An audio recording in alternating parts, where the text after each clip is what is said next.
Now, throughout my life, I have collected lots of wise sayings, little catchphrases that I use repeatedly. And one of them is, "He who risks the weather seldom gets as wet as the stay-at-homer thinks he will." Of late, that saying is starting to let me down. In the UK, we just seem to be having one rainy day after another. And this morning, it is so dull. And it's not just rain, it's misty, foggy even. It's very, very dark. We've come up to the Yorkshire Dales National Park, to some hides which are owned and run by Paul Fowlie, and we're going to have a go at photographing some red squirrels. And in this part of the world they are very numerous. They've been supplementary feeding them here for many years, and the population is very stable. This is Paul. He has a website. I'll put that in the description underneath the video. You can rent these hides out. And they've been going for some years now. There's all sorts of props there for the squirrels and other things that come in, birds. I've been here a couple of hours now. The light's improved a little bit, but it's still very misty, very murky. I'm shooting at 6400 ISO. Haven't come lower than that yet. And that gives me about a 40th of a second wide open, which is a bit slow for a big telephoto lens. Although this squirrel does look a bit bedraggled, I would assume that underneath that outer layer of fur he is quite dry and warm. He almost looks like he's shivering. That's just the way squirrels move. It's amazing in this low light how well video works. With video you can almost shoot in complete darkness. This pheasant also looks very soaked through, but again it's probably just those outer feathers. Great spotted woodpecker didn't appear bothered by the rain at all.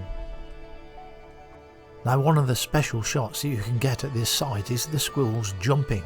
It's a regular feature that Paul does with customers, and normally he does it very early in the day when the squirrels are still hungry. There's simply two posts, and the post you want the squirrel to jump to is covered in a bit of plastic, so it has to jump across to it. And it's very effective. Now, with the very low light levels we've got, I didn't even attempt to have a go at this. Shutter speeds were never going to be adequate no matter how far I boosted the ISO. So we just did it just to watch and see what was happening, and it's something I'll have to go back to because they performed very, very well. Repeatedly, time and time again, jumping across.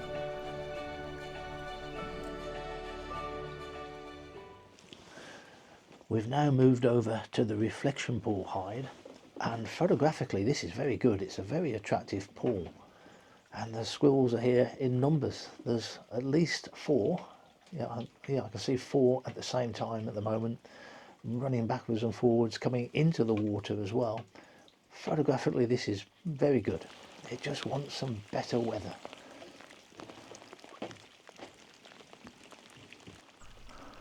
Apart from being wet and misty, also the raindrops keep falling on the water, prevent any reflections in the water. The surface is never going to be still enough to get nice reflections, and that is what this pool is about. It's a reflection pool. You can see the squirrels are quite happy to paddle about in the water. From time to time you have to go to the end of the pool, perhaps to put some more food there, or just to tidy something up that's got into the water. And when you do, you've got to be very careful underfoot. That is very slippy. I'm certainly glad I'm inside a wooden hide in this weather. And other creatures had the same idea.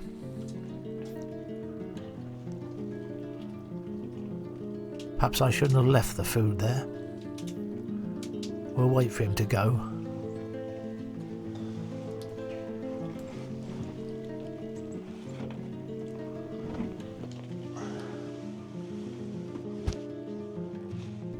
That sport is planned for him. Birds come down to the reflection pool as well. A female great spotted woodpecker.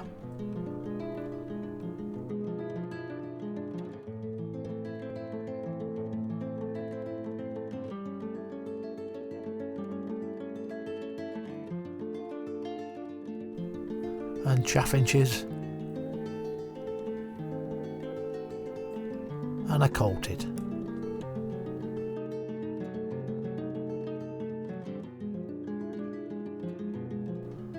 That bushy tail makes a very good umbrella. Must make quite a difference to keeping them warm and dry.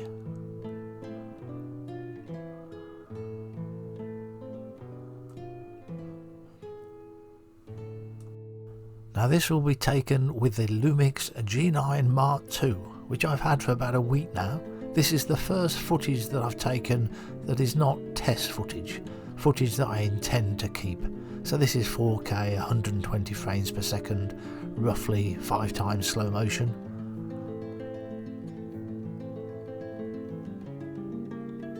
I'm going to do some sort of review on the camera at some point.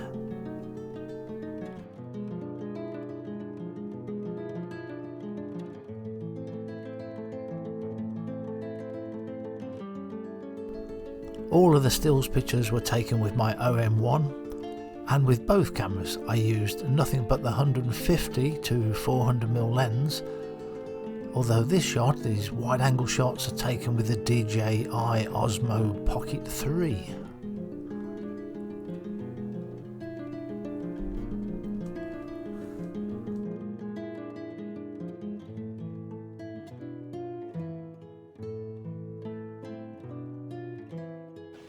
Extreme weather, extreme pictures. That's another saying as well, related to the weather. That's not really working today. It's just rather dull and lifeless.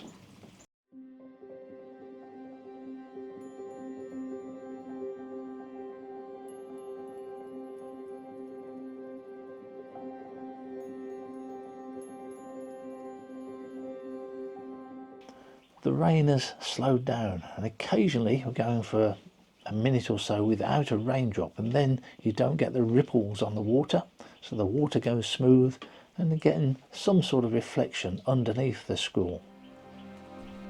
And I've always been a big fan of reflections. I like them, and the stronger the reflection the better.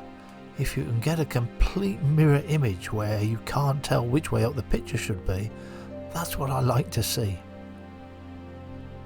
It was very noticeable to me how much the squirrels were moving about, and there were some very nice action pictures there. If only the light was stronger and I could have had faster shutter speeds. But they move a lot and get those lovely reflections with moving squirrels. It would be excellent.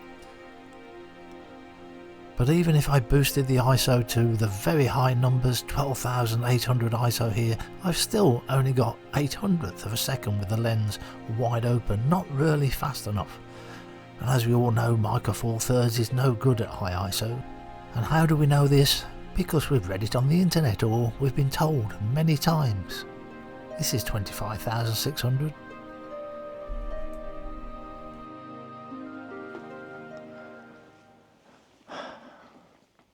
Getting towards the end of the day, I've just remembered I haven't changed the subject detection on the OM1 from bird to animal, cat, mammal, whatever you want to call it. Something I forget to do all too frequently. It hasn't made any difference. I can see that the focus has been on the eye of the squirrels, but it's a setting, if I'd thought about it, I would change. Of course, on the G9 Mark II, which I'm also using today, the Lumix G9 Mark II, you don't have to worry about it. It's the same setting for birds and mammals. Despite the weather, I got some images I'm going to keep, and certainly some video footage, but I'm going to have to come back. I'm going to have to pick a better weather day, perhaps in the early spring when the red squirrels look at their best. That's when their ear tufts are at their largest. And it's a sight definitely well worth coming for, and I want to do those jumping shots as well.